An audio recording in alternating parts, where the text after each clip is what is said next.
नमस्ते बच्चों। आज हम आ धरती कितना देती है का प्रश्न उत्तर करेंगे।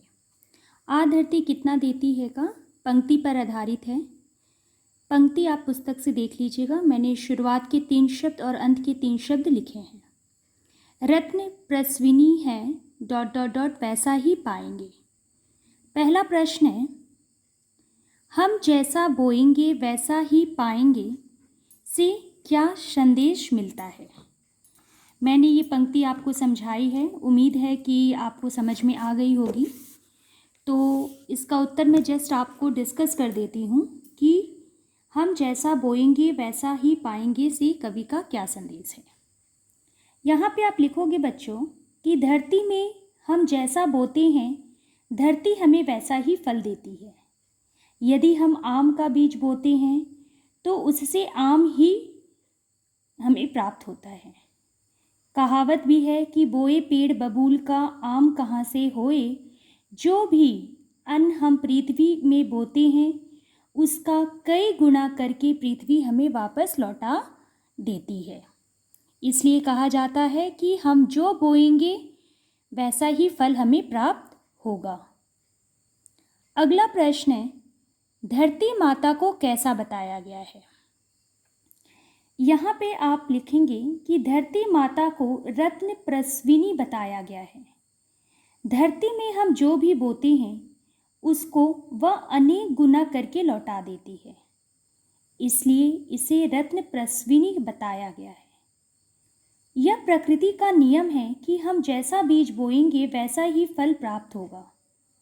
यदि हम अपनी सद्भावना से प्रेम, सहयोग, समता, एक दूसरे के प्रति सहानुभूति के बीज बोएंगे तो हमें वही प्राप्त होगा।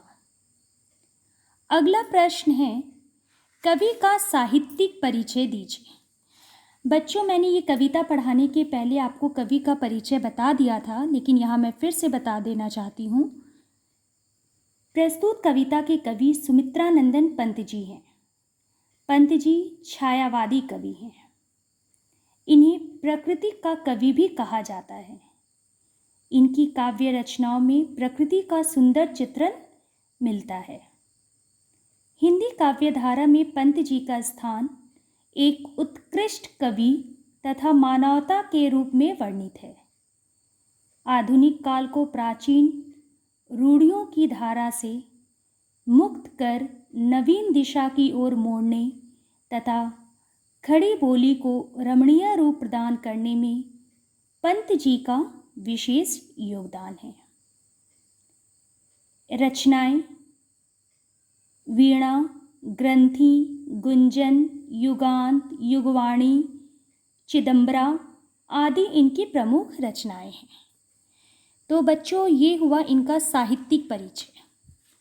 अगला प्रश्न है, प्रस्तुत पंक्तियों का भावार्थ लिखिए। मैंने ये पंक्ति जो आपको समझाई है आप उसे सुनेंगे और अपने शब्दों में लिखिएगा। बच्चों, यहाँ पे पंक्तियों पे आधारित हो गया। एक अलग से मैंने प्रश्न दिया है कि कवि ने परिश्रम का महत्व कब समझा, समझाकर लिखिए।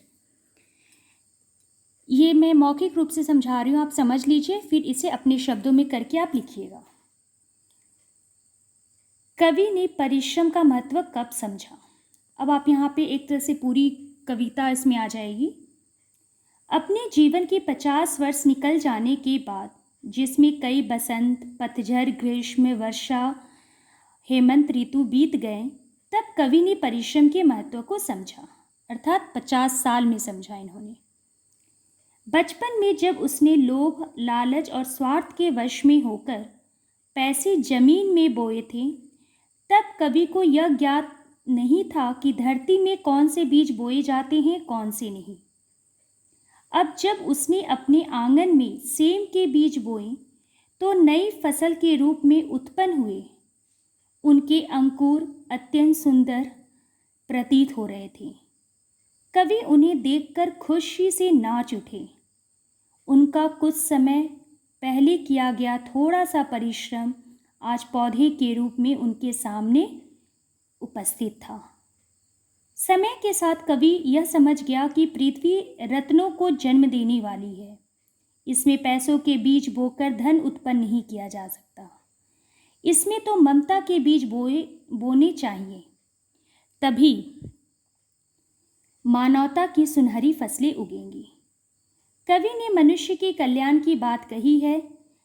वह परस्पर मिलकर भाईचारा, सद्भावना, प्रेम, सहयोग, ममता, सहानुभूति, तभी उसका और उसके देश का कल्याण होगा। इन सभी मानवीय गुणों के अपनाने से पृथ्वी पर सुख और शांति स्थापित होगी। कवि का मानना है कि हम सब परस्पर मिलकर रहें और देश के विकास के लिए भूमि का सदुपयोग करें। जैसा बोएंगे वैसा ही काटेंगे का सिद्धांत बिल्कुल सही है। यदि हम गलत बीज बोते हैं तो गलत पौधा उत्पन्न होगा, इसलिए अच्छे पौधों के लिए अच्छा बीज ही बोना होगा। गलत बीज के लिए कहा गया है, बोया पेड़ बबूल का आम कहाँ से होए। इसलिए कवि कहना चाहते हैं कि हम परस्पर सद्व्यवहार करें, मतलब अच्छा व्यवहार करें, तो हमें भी अच्छा ही फल मिलेगा। अच्छा कर अच्छा पा के सिद्धांत में कवि ने अधिक जोर दिखाया है। तो बच्चों, ये मौखिक रूप से मैंने आपको समझा दिया। इसे आप अपनी हिंदी नोटबुक में लिखेंगे। धन्यवाद।